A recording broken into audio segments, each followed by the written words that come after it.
Bon lundi à tous, mesdames, messieurs, c'est la revue des grandes unes avec la presse que vous aurez à lire, disponible en kiosque ce matin. La nouvelle expression de ce jour parle notamment de grèves suspendues, parlant des universités d'État, avec notamment l'information qui a été rendue publique ce 30 janvier 2021 par le professeur Blaise Topi-Fosso, secrétaire général du syndicat des enseignants du supérieur. Mais la menace de l'école buissonnière demeure si le gouvernement ne prend pas ses responsabilités. C'est ce que dit d'ailleurs la nouvelle expression. On parle également du champ 2021 avec les Lions qui donnent l'espoir, en battant notamment la RDC. Les poulains de Martin Tunkulipilé ont d'ailleurs montré qu'ils peuvent aller loin. C'est ce que le journal propose dans un dossier de la page 8 à la page 9. Et on s'intéresse également au 1er février 1962, l'histoire du train de la mort, à découvrir dans le journal la tragédie des 57 militants de l'UPC, donc conjointement racontée par Wandier et notamment l'un des bourreaux même de l'époque. C'est en page 7 du journal ce matin et on parle de l'invité avec le cardinal Pietro Parolin. Ceux qui ont d'ailleurs des responsabilités politiques doivent mettre de côté l'égoïsme et leur intérêt personnel, dit-il. C'est en page 10 et 11 du journal. La nouvelle expression de ce matin. Le quotidien Le Messager parle notamment d'arrêt des poursuites avec l'affaire à Tanganakuna. Questionnement autour de la note confidentielle signée du ministre d'État, donc le secrétaire général, la présidente de la République, ordonnant l'arrêt des poursuites contre l'ex-ministre de l'eau et de l'énergie. C'est en page 3 du journal. Le journal parle également de l'hécatombe de Tchang avec les confidences donc du chauffeur du bus au volant du véhicule donc transportant du véhicule de transport en commun dans lequel sont morts calcinés plus de 50 personnes. Il se met donc à table ce matin dans le journal Le Messager et je vous invite à lire l'article en question en page 7. Le journal a d'autres informations aussi. Le journal L'Œil du Sahel parle de la Damawa avec des femmes et des jeunes écartés de l'exécution des exécutifs du conseil régional. C'est en page 4 du journal ce matin. Le même journal parle également du champ 2021 avec un joueur de Coton Sport courtisé par des clubs européens. C'est dans le numéro en page 12. Le journal parle également d'autres faits aussi dans le numéro de ce matin. Et puis le journal L'Indépendant s'intéresse à la contestation, aux contestations même, le Mungo au bord de l'implosion. C'est ce que dit le journal en page 5. Véritable trait d'union entre le Cameroun anglophone et francophone, mosaïque humaine et culturelle, grand bassin de production agricole, la pléthore des élites donc, que compte ce vaste département se complète donc aujourd'hui dans la guerre fratricide du tréfonds même de ces terres s'élèvent bien entendu activement ou actuellement des voix de protestation. C'est à lire dans le journal en page 5. Le journal a également d'autres informations ce matin. Et puis le journal parle aussi de la crise anglophone, l'offre de paix du Saint-Siège, c'est en page 3 du journal Indépendant. Et puis intégration de ce jour parle justement de zone anglophone du Cameroun bénie entre toutes les flammes, c'est ce que le journal dit, pour l'église catholique locale. La visite du cardinal Parolin dans la capitale régionale du nord-ouest le 31 janvier dernier, donc une lumière dans le tunnel. Le journal parle également de ce qui va être fait donc pour les milices armées. L'arrivée du secrétaire d'État du Saint-Siège donc constitue aujourd'hui une belle occasion pour montrer à la face du monde la démission même hideuse de la crise anglophone. Donc on parle de la dimension même des hideuse de la crise anglophone, on le dit d'ailleurs dans le journal. Intégration de ce matin qui parle aussi de la commission de la CEMAC avec le défi du financement du budget 2021. En page 8, le journal est donc revenu sur le CHAN 2020. Noce tranquille donc à Kinshasa. On le lit en page 5 du journal Entrepreneur et en kiosque. Le journal parle de la décentralisation. Le conflit d'intérêts en perspective, avec notamment l'actualité dans ce domaine qui est encore dominé par la récente nomination des secrétaires généraux des conseils régionaux, également par le chef de l'État, en dépit même des descriptions faites au sujet des rôles et notamment des compétences des uns des autres. Il semble toujours exister des zones d'ombre qu'il faudra au plus vite donc éclaircir au risque de créer des collisions qui pourraient notamment engendrer, voire même entraver l'implantation effective de la décentralisation. C'est ce qu'on lit dans le journal ce matin. Le même journal s'intéresse aussi à l'agriculture également et aussi d'autres faits importants que je vous invite à lire dans le journal Entrepreneur qui est en kiosque ce matin. Le journal Mutation parle d'Atanganakuna, la tête hors de l'eau. C'est le titre proposé par le journal pour expliquer simplement qu'il s'agit là donc incarcéré, de celui qui a été incarcéré en mars de 2018 pour détournement des fonds publics. L'ancien ministre de l'eau et de l'énergie est donc en voie d'être libéré d'après des hautes directives attribuées au chef de l'État. Éclairage sur un rebondissement en page 5 du journal ce matin. Le journal s'intéresse aussi à la crise sécessionniste avec Lovatu Papal. C'est le journal qui le précise également ce matin. Ce sera Cameroun-Maroc, donc parlant du CHAN, la demi-finale, finale donc CHAN 2020. C'est ce que le journal propose ce jour. C'est à lire dans Mutation de ce matin. Mutation en kiosque, tout comme le journal Émergence qui parle de l'affaire Basile Atanganakuna. Toute la lumière sur l'arrêt des poursuites et les procédures en cours. C'est le journal qui propose le sujet. Le journal s'intéresse également aux collectivités territoriales. Paul Biya opte pour la recentralisation. C'est ce que le journal dit également ce matin. Et puis d'autres tabloïds aussi. Il y a le soir hebdomadaire qui revient et parle de vers la libération d'Atanganakuna. C'est le journal qui propose également. C'est une question et quelques précisions également dans le journal. Le même journal parle du transport routier avec une grève des transporteurs stoppés par Ngal et Bibeye à l'ouest de Cameroun. On l'a vu d'ailleurs de ce côté-là depuis quelques heures. Le journal est revenu sur le sujet ce matin. Et puis le journal Cameroun Tribune parle de Cameroun Saint-Siège, la paix en partage. C'est le titre proposé par le tabloïd ce matin. C'est un dossier que je vous invite à lire de la page 2 à la page 5. Le quotidien Le Jour parle donc de l'ouest Cameroun. Gendarmes et policiers quadrillent notamment le village de Sokoudou. C'est ce que le journal propose ce matin en page 3. On peut lire la suite et on parle également de cette enquête. Pourquoi les dirigeants de Goldfing SA sont donc en prison. Et on parle du CHAN 2020. Le Cameroun croise le Maroc en demi-finale. C'est ce que le journal propose aussi. Et là, le journal L'Indépendance s'intéresse donc à l'actualité, on l'a dit. Et tout comme le journal L'économie, également un repère qui parle de l'enquête. La SICAM à l'agonie. C'est le titre proposé par le journal. Repère également un kiosque ce matin. Tout comme le Financier d'Afrique aussi qui parle donc de mode Made in Cameroun. Plaidoyer pour des appuis ciblés de l'État aux petites et moyennes entreprises et start-up. C'est à découvrir dans le dossier ce matin. Le dossier en kiosque donc ce jour. Et puis le journal Éco-Santé parle de gestion de formation sanitaire publique. L'hôpital du district de Bafia en ébullition. C'est ce que le journal propose. Les explications sont à lire dans le dossier proposé dans le numéro de ce matin de la page 4 à la page 5 et d'autres informations aussi importantes. Voilà ce que la presse nous propose, celle que nous avons reçue à notre rédaction ce lundi. Bonjour Bernard Batana. Bonjour Flavien Dongo. Je dis bonjour à Thierry Niopé. I say good morning Bamenda. Good morning Boya. C'est un plaisir renouvelé d'être là pour parler des choses de la cité. Très bien, vous aurez à lire donc les choses de la cité dans la presse. Bonjour Thierry Niopé. Bonjour Flavien Dongo, je renvoie la politesse à Bernard Batana. Bonjour également aux téléspectateurs de la rue des Grandes Unes que je retrouve avec beaucoup de plaisir. Il a fallu parcourir beaucoup de kilomètres pour être là tôt ce matin. On a voyagé toute la nuit pour aller toucher justement du doigt ce qui s'est passé du côté de la falaise de Tchon avec le ministre des Transports qui s'y est également rendu du côté des blessés pour apporter la compassion du gouvernement. Les choses sont bien passées. On espère simplement que de pareilles choses n'arriveront plus. D'accord. Puisque vous évoquez le sujet, je pense qu'on ouvre par le soir hebdomadaire de ce matin qui parle justement de ce transport routier avec une grève des transporteurs stoppés pendant les BUR. On l'a vu sur le terrain, vous l'avez dit, et également il a rencontré les blessés, il a rencontré également des familles aussi, et également il est allé sur les lieux du drame. Oui, il y avait une forte foule. Il a commencé ce périple par Bafoussam, où il allait également au chevet de ses malades et de ses familles, avant de descendre dans les alentours de 12h30 du côté de la falaise de Tchon pour voir exactement ce qui s'est passé, les images. Quand vous faites un tour de ce côté, vous constaterez que les carcasses y sont toujours. La route a été déblayée, une gel de fleurs a été déposée en mémoire de toutes les personnes qui ont malheureusement perdu leur vie à cause de l'irresponsabilité de certaines personnes.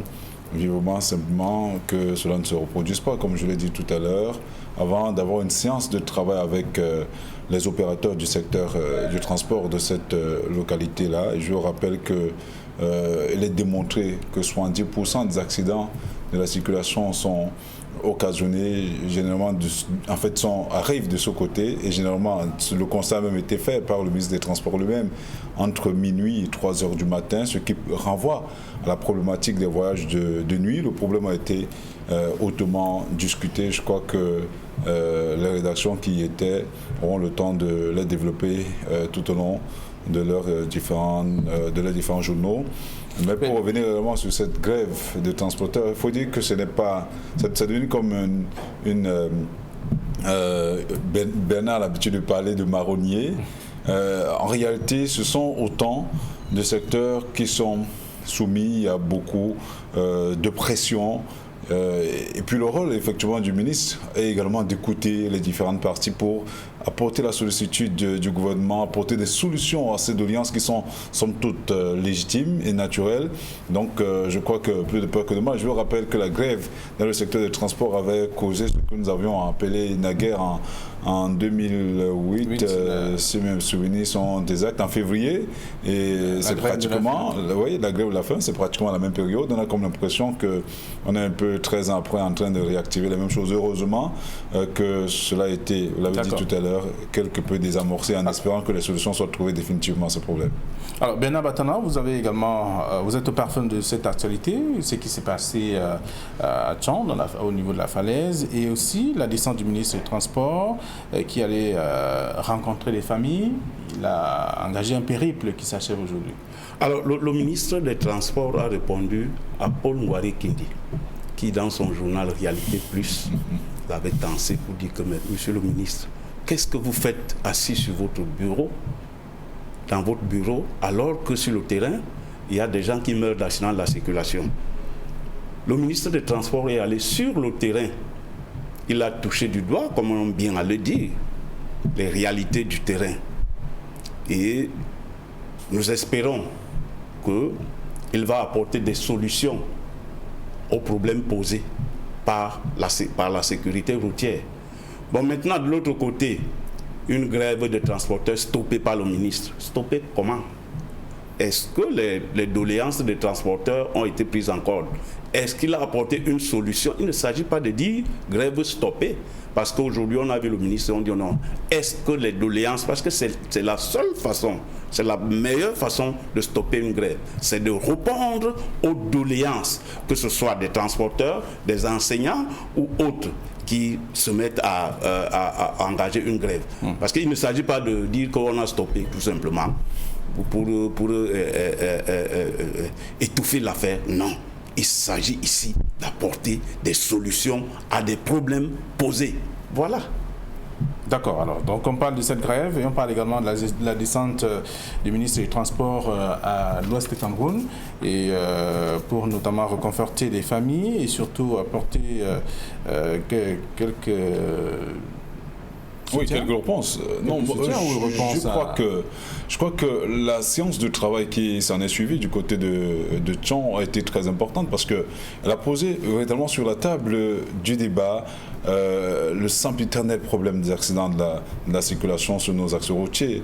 Les agences de voyage se sont vertement exprimées là-dessus. On a des témoignages assez pathétiques. Alors on se pose la question, qu'est-ce qui va changer après cette descente? Le rôle justement... Et ça, je l'ai toujours dit, ce n'est pas une affaire du gouvernement. Le ministre à lui seul ne peut pas tout faire.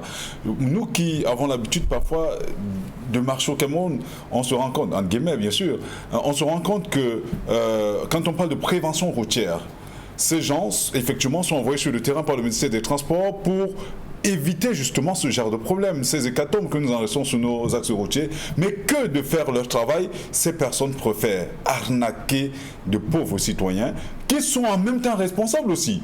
Parce que si vous respectiez la vitesse maximale demandée, vous ne serez pas sur le coup de cette prévention routière. Si vous portiez votre ceinture de sécurité, si vous aviez vos éléments de sécurité routière, je crois que même quand vous êtes interpellé, vous n'auriez pas à sortir de l'agent. Donc tout le monde est interpellé dans cet élément-là. Même le ministre a évoqué le problème au niveau des agences de voyage. Ces responsables de ces agences de voyage qui mettent la pression sur parfois les conducteurs qui n'ont même pas le temps. Parfois, il n'y a même pas des aires de repos. Il l'a relevé dans ses discours. Il faudrait donc que tout le monde saisisse la balle au rebond et comprenne que la responsabilité de tous est engagée. Quand vous prenez des agences de voyage qui mettent des bancs au couloir, c'est pour ça que quand vous avez vu le dernier accident là, le nombre de passagers dépassait, quand on additionne les blessés et les morts, vous vous rendrez compte que le nombre de passagers est supérieur à la quantité maximale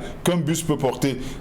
À qui la faute? Au ministre des Transports? Non. La responsabilité collective. Les chauffeurs, les usagers qui acceptent d'abord de se faire surcharger, les gens qui sont dans le bus, qui acceptent de laisser cette situation-là. C'est pour ça que dans d'autres agences, il y a des caméras qui sont déjà fixées dans des bus. Il y a des gens qui convoient le bus et rappellent effectivement les mesures de sécurité. Il faudrait que tout le monde prenne conscience. Et je crois que l'État est également impliqué. L'état de nos routes, la signalisation. En réalité, c'est un problème vraiment qui concerne tout le monde. Alors, donc c'est le sujet qui fait le tour de quelques tabloïds ce matin, parlant notamment de ces séjours du ministre des Transports à l'ouest du Cameroun et aussi de la grève des transporteurs stoppés par Angal et BBS. C'est dans le journal, le sortie hebdomadaire de ce matin. La nouvelle expression est revenue également sur une autre grève, parlant des universités d'État, grève suspendue aussi. Et là, on parle de l'information qui a été rendue publique hier par le secrétaire général même du syndicat des enseignants du supérieur. Moi, je crois que ce qui est vrai pour les transporteurs est vrai pour les universités, pour les enseignants des universités d'État. La grève a été suspendue. Pourquoi? Parce que les doléances ont trouvé des solutions ou bien parce que le ministre a joué les entrejans. Pourquoi est-ce que la grève est... Moi, je pense que le problème se pose sur la table. Lorsqu'il y a des doléances, lorsqu'il y a des récriminations que les corporations font à l'endroit d'une institution comme les universités d'État, il est de bon ton que et les grévistes et les syndicats et le personnel administratif s'asseyent pour trouver des solutions. Il ne s'agit pas pour un syndicat X qui s'assoit, qui se rencontre pour les membres d'un syndicat X qui se rencontrent dans une salle et qui disent que mais non, nous on suspend la grève, alors que effectivement les membres de ce syndicat ne sont pas tous d'accord. Moi je pense qu'il y a quelque chose de fondamental, celui de trouver, parce que le syndicalisme c'est aussi ça, la concertation. Le syndicalisme a été, la grève a été suspendue. À quelle occasion? Est-ce qu'il y a eu concertation entre les universités d'État et les enseignants? Le journal précise ce matin qu'il y a eu quand même sur les 5000 enseignants environ, il y a 2000 qui ont respecté le modèle de grève. Oui, ce qui veut dire qu'elle n'était pas totale, mais 2000 c'est déjà important. Ce n'est pas un chiffre à négliger. 2000 c'est 5000, c'est beaucoup. Je crois qu'on frôle là la moitié des enseignants de nos différentes universités. Il faudrait que l'on comprenne. Et je vous rappelle que le mot d'ordre a été respecté. Ils ont parlé, il y a eu 5 jours de grève. Du 25 janvier au 30 janvier, je crois que c'est quand même important qu'ils aillent jusque-là. Ils ont suspendu. En réalité, c'est une trêve qui a été, Bernard l'a dit tout à l'heure, c'est une trêve qui a été marquée, espérant effectivement que leurs doléances seront présentes quand on parle de primes. Je vous rappelle que c'est quand même un secteur assez névralgique, qu'on le veuille ou pas. Dans d'autres pays, quand on parle de la lutte contre, par exemple, la Covid-19, ce sont des scientifiques qui sont impliqués, ce sont des universitaires. Est-ce que la prime à la recherche chez nous, au Cameroun, est véritablement reversée? Sur quoi ces enseignants d'université travaillent? Parce qu'on ne peut pas vouloir dire qu'on va bâtir une véritable nation quand le socle de l'éducation est quelque peu galvaudé. Il faudrait que ceux qui sont en charge de la gestion de ce genre de questions comprennent qu'un pays ne peut pas réellement être édifié, ne peut pas être réellement bâti si le socle, qu'est l'enseignement notamment, qui en principe, parce que c'est eux eux qui forment les dirigeants de demain. Il faudrait que ce sont des questions qui soient examinées avec beaucoup de minutie et que des solutions y soient trouvées, parce qu'ils annoncent d'ailleurs une grève illimitée à compter, je crois, de ce mois de février, d'ici au 10. Espérons que des solutions seront trouvées par le ministre d'État en charge de l'enseignement supérieur. D'accord. Professeur Jacques Famdongo. C'est un sujet que je vous invite à lire dans la Nouvelle Expression ce matin, parlant de ces enseignants, les enseignants qui suspendent leur grève. L'information est contenue dans le journal et selon bien sûr le secrétaire général même de ce syndicat. On peut le lire aussi en page 3 de la Nouvelle Expression. Alors le même journal parle d'étudier avec le tribunal criminel spécial, étudier au secours d'Atanganakuna. La Nouvelle Expression est revenue sur le sujet. Mutation également qui propose un autre titre ce matin parlant justement de la tête hors de l'eau, parlant d'Atanganakuna. Émergence aussi n'a pas raté l'occasion de dire toute la lumière sur l'arrêt des poursuites et les procédures en cours. C'est le journal qui propose, et également le soir hebdomadaire vers la libération d'Atanganakuna. C'est une question. Alors, il s'agit là de l'ancien directeur de Canwater, dans l'ancien ministre des Mines et de l'Énergie à Atanganakuna, qui est incarcéré à la prison centrale de Nebel pour des motifs de détournement de deniers publics, pour les motifs d'immigration clandestine aggravée et pour des motifs de mise sur pied en coaction d'une entreprise. Voilà les 3 grands chefs d'accusation sur lesquels qui pèsent sur Atanganakuna. Il y a eu 7 lettres prétendues du secrétaire général du ministre d'État, la présidente de la République, qui a instruit le tribunal criminel spécial de libérer. Parce que c'est ce que la lettre dit qui est sortie dans les réseaux sociaux. Voilà les faits. Il paraît que le corps du délit doit être remboursé et qu'après, le prisonnier doit être libéré. Mais il se pose un problème. Le seul chef d'accusation, ce n'est pas le détournement des deniers publics. Il y a eu immigration clandestine aggravée. Il vous souvient qu'il était parti du Cameroun pour le Nigeria. Parce qu'il voulait fuir la justice, il a été attrapé au Nigeria. Et pour cette faute-là, il a pris une condamnation de 12 mois. Le 7 février 2020. C'est-à-dire cette condamnation court jusqu'au 7 février 2021. Va-t-il être libéré? Donc, il y a encore 6 jours. Il y a encore 6 jours. Et il y a une coaction d'une entreprise fictive pour la gestion de 4 milliards de la Camwater. Est-ce qu'il va remettre le corps du délit dans ce chef d'accusation aussi? Moi, je pense qu'il n'est pas encore sorti de l'eau. Il n'est pas encore sorti de l'eau. Il n'a pas encore sorti la tête de l'eau. Il a encore du chemin à parcourir, compte tenu des chefs d'accusation qui pèsent sur lui. D'accord. Alors Thierry? Oui, Bernard l'a souligné tout à l'heure. Il sera, si on se fie à la deuxième condamnation, il sera certainement libéré d'ici à la fin de ce mois de février. Mais là n'est pas le problème. Je continue à croire que quand on a créé le tribunal criminel spécial avec la possibilité aux détourneurs, aux prévaricateurs de la fortune publique de rembourser le corps du délit, je crois qu'on n'avait pas réglé le problème. On n'avait pas coupé le mal à la racine, parce que la lutte contre la corruption est un véritable serpent de mer. D'aucuns parlera même d'une hydre à plusieurs tentacules, à plusieurs têtes. Donc quand on coupe une tête, une autre renaît. Parce que s'il est possible, s'il est donné la possibilité à ces gestionnaires de la fortune publique de détourner de l'argent, faire quelques mois de prison, libérer en remboursant le corps du délit. Je vous rappelle que quand vous mettez votre argent en banque et que cet argent tourne, il est censé générer des intérêts. Imaginez que vous y mettiez pratiquement 10 milliards de francs CFA en termes d'intérêts, vous pourrez vivre ne serait-ce qu'avec vos intérêts. Je vous rappelle que même quand on restitue le corps du délit, on ne le restitue pas en totalité. Il faudrait donc que l'on comprenne que le plus important n'est pas... En fait, on a comme l'impression qu'on encourage le vol d'une manière ou d'une autre, la prévarication de la fortune publique, alors qu'il y a encore des endroits au Cameroun où des enfants fréquentent en main le sol.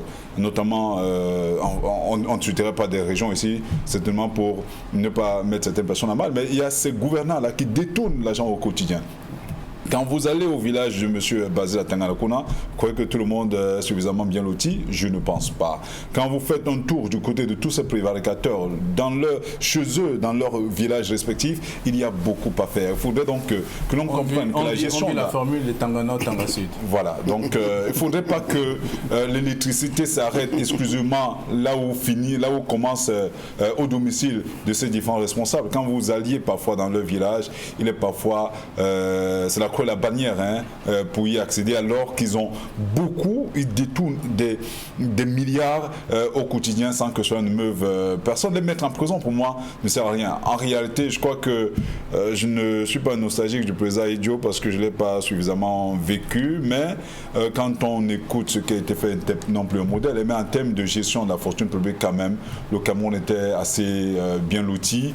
Quand le combi atterrissait à Roissy-Charles de Gaulle, je crois que les gens se retournaient, les images sont encore là pour regarder ce qui venait d'atterrir, parce qu'en réalité c'est la fierté du Cameroun aujourd'hui. En est-on avec Camerco, ou en est-on avec toutes ces entreprises que l'ancien président avait mis sur pied? Toutes ont fait banqueroute. Il faudrait justement qu'il y ait une véritable rigueur de la fortune publique. Tant qu'on n'y arrive pas, je crois que ces problèmes continueront permanemment à devenir, en fait, ça sera des marronniers, une fois de plus, sur les propos de mon cher Bernard Batana. Mais il faut une rigueur, il faut une véritable rigueur au niveau de la gestion de la fortune publique. Il y a des scandales au quotidien. On parle encore d'une entreprise française qui vient d'être spoliée au niveau à la fois de la présidence de la République et du ministère de l'Habitat et du Développement urbain. Il faudrait que toutes les lumières soient faites autour de cette affaire. En réalité, il y a beaucoup de problèmes, des scandales autour de la gestion de l'argent. C'est assez pitoyable quand même pour un pays. Alors, quelqu'un le disait encore en parcourant l'article ce matin, que le détourneur, lorsqu'il parvient à détourner et il s'en va, c'est une chance pour lui. Lorsqu'on l'attrape, il faut rembourser le corps du délit. Est-ce que tous sont rattrapés? Et ceux qui sont rattrapés, ont-ils remboursé le corps du délit? Vont-ils être libérés? Non, mais c'est vrai que ce ne sont que des commentaires. Une affaire de détournement des deniers publics ne se règle pas sur un plateau de télévision. Ça ne se règle pas dans les réseaux sociaux, ni à travers une note de service. Il revient à la justice de ce pays de traiter équitablement ce genre de problème et de donner une sentence conformément à la loi de notre pays.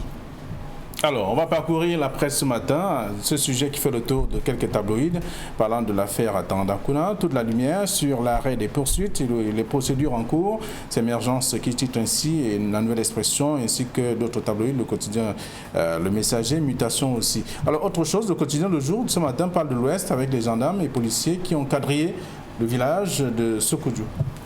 Cela fait suite à une menace de marche, de manifestation publique qui a été faite là, qui a été annoncée au niveau de Bamendjou. Manifestation publique qui a été interdite par le sous-préfet.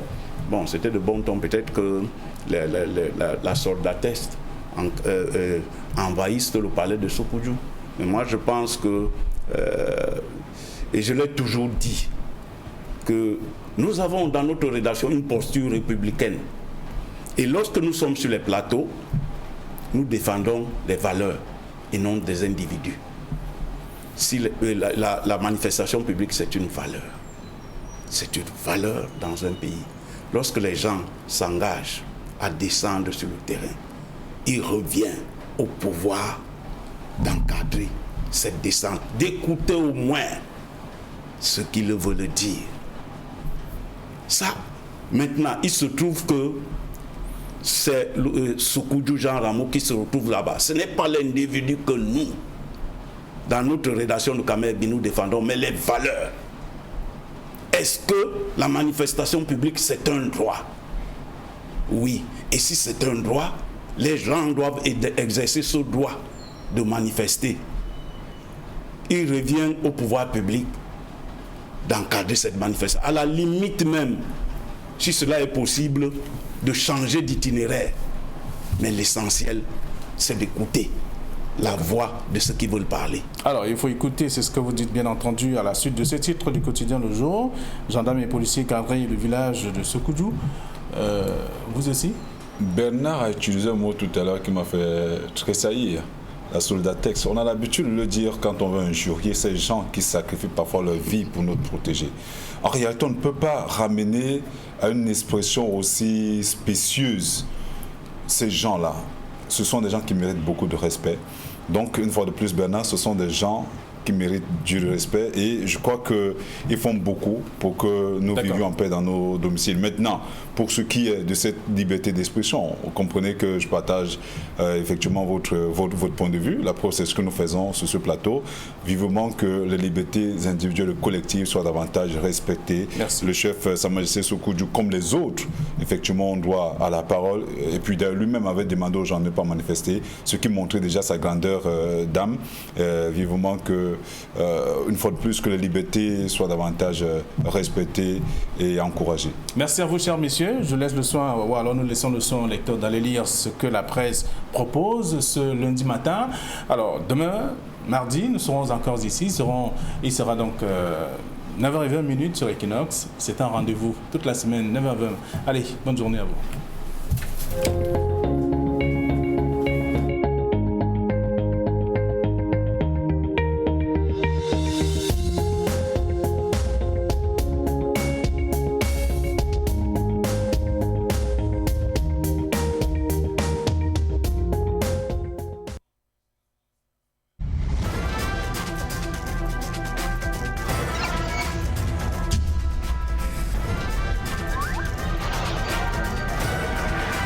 Equinox Télévision, au-delà de l'image, nous rendons compte. De lundi à vendredi sur Equinox Télévision. 10-12, le Zénith, le talk show qui traite des sujets qui font l'actualité au Cameroun et dans le monde. Pourquoi continuons-nous à ne pas honorer nos ancêtres? L'histoire du jour. Elle est âgée de 20 ans. La relation a commencé au mois de décembre de l'année dernière. Et aujourd'hui, la jeune femme est enceinte d'1 mois et quelques semaines. La colère. Je m'interroge ce jour sur la question de l'épargne et des placements de fonds dans ce pays. La revue des réseaux sociaux. Lycée technique de Hombé, les élèves qui courent dans tous les sens. Grande famille, comme toujours, Charles Amel, Bombok, Karine Sontia, Dominique Audrey Oyengelek. Ensemble unis pour la même mission, vous le savez, nous allons encore vous servir. De lundi à vendredi sur Equinox Télévision. Au commencement était Equinox Soir. C'est l'actualité analysée, commentée, décrétée par les spécialistes, des hommes politiques. Equinox Soir, c'est le reflet de la société camerounaise en 120 minutes. Equinox Soir, c'est des invités, une thématique. Retrouvez Serge Alain autour tous les soirs de lundi à vendredi, 19h, 21h sur Equinox Télévision. Bonsoir.